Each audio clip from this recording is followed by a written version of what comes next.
Assalamu alaikum wa rahmatullahi wa barakatuh, my dearest brothers and sisters in Islam. Welcome to the New Muslim Academy and another episode in our series, The Names of Allah subhanahu wa ta'ala. In today's episode, I want to discuss with you all the name of Allah, Al-Ghani.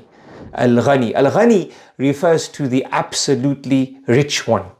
And when we say absolutely rich, we don't mean confined to a moment in time, but perpetually as well. So he's absolutely, perpetually rich. Rich meaning so rich, he gives a giving of one who fears no poverty.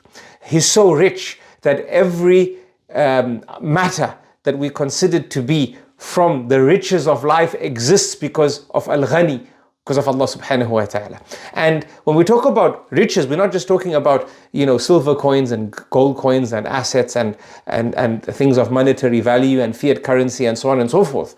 But we're talking about contentment. This is a form of richness. We're talking about happiness. This is a form of richness. We're talking about having a righteous spouse who pleases you when you look at them. This is from the riches of life, from having a righteous children. When you look at them, that you find them obedient. And the coolness of your heart, this is from the richness and the riches of life. Health is from the riches and the richness of life. When we talk about rich, we're talking about it in a holistic manner, and this is all connected to Al-Ghani, Allah subhanahu wa ta'ala. Allah subhanahu wa ta'ala says in his book, Ya ayyuhan nas, O mankind, antumul fuqara, you are all impoverished. You are all impoverished. Antumul fuqara'u ila Allah. You are all impoverished and you are all dependent upon Allah for your riches. Wallahu, and Allah, huwa al-Ghani. He is the absolutely perpetually rich one. Everything that exists that you consider valuable only exists because of Al-Ghani, because of him. Subhanallah. And this ties into other names of Allah that we've spoken about, like As-Samad, the totally independent one, Al-Qayyum, the one who's existed since ever, a perfect existence, and because of him everything that exists. It's all connected. It's all connected. It's just another angle here. Al-Ghani. He is Al-Ghani.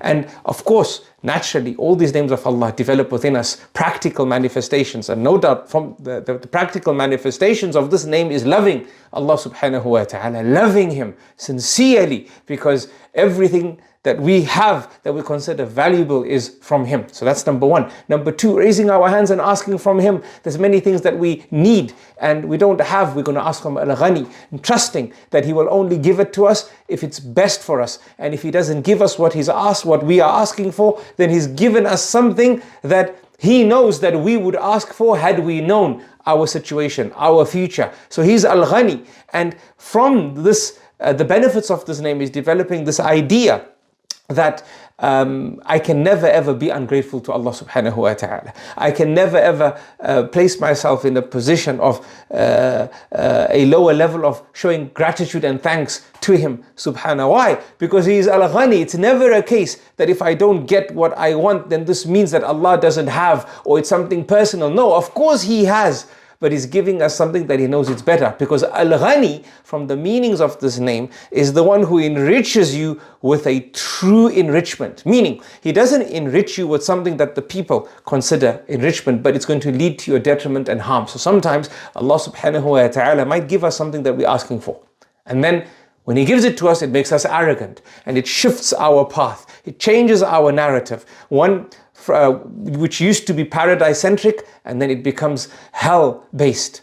Wal-iyadu billah. May Allah save us. Right? So Allah subhanahu wa ta'ala is so perfectly rich that when he enriches us with an enrichment that will not lead to our detriment after that, in the near future or the distant future. And that's why I said earlier that when he enriches us, he doesn't give us what we want, but he gives us what we need. And that is how perfect he is. And sometimes what we need is even greater and more expensive and more desirable than that which we're actually asking for, but we don't know.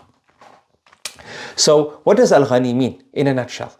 It means that he is so rich, he gives a giving of a being that fears no poverty. And also, he gives you even when you think you're not being given. He's so perfectly rich that even when you think you're not being given, he's actually given you. But time will tell. And we need to be patient and trust the plan of Allah. I introduce you to Allah subhanahu wa ta'ala.